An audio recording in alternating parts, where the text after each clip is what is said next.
We have some questions, and let's see which one. Let's pick the biggest one, right?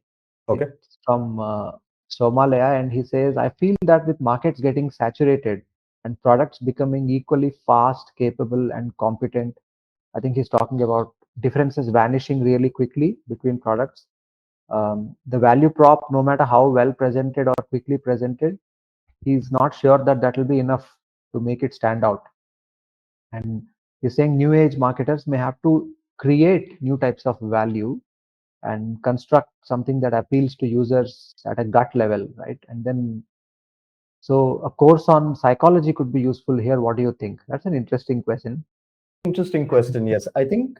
I mean, I've never taken a course on psychology. I don't think I've even taken a course. I've done an MBA, but I don't think I ever did anything on consumer behavior. But I think, Somalia, the larger question here is just being a good observer of human behavior, identifying pain points, right? Uh, Coming back to Casey's example about CRED, there's a great observation that they have made here that traditionally, when you paid your credit card bill, what the bank would do, you had two banks, the bank you're paying, the account you're paying from, and the credit and the owner of the credit card, right? So you could be paying from like an HDFC bank account to an ICICI credit card. Mhm.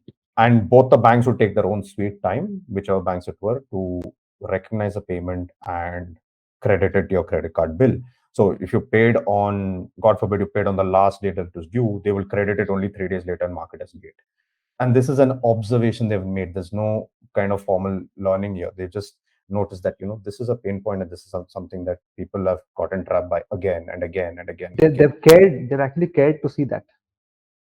I remember I used to do that automated credit card payment out of my Right. bank account, and they used to do it on the credit card due date. It was a different bank from the credit card and used to get credited a week later.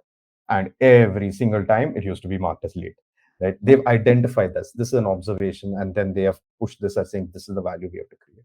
So it's more about kind of making observation, right? Figma is another fantastic example. It is probably like peanuts compared to Photoshop in terms of the power of the product, in terms of the features and the graphic design capabilities. But they've identified one pain in creative teams that if three designers are working together, there's a huge, upload, download, transfer problem, sending PSD files back and forth to each other. They've just observed that and they've said, let's solve that pain point. And as much as tools are coming, the more tools getting saturated, it's also creating a lot more noise, right? You ask a typical salesperson now how many different tools he uses, not just the CRM, but beyond that, versus the same thing 10 years ago, and it's just more messy. And there are always more pain points to identify. There's always more things for us to solve, right? Right. And it's I just a think matter of observation, talking to people, talking to your customers, talking to your potential users, and just figuring out what those are.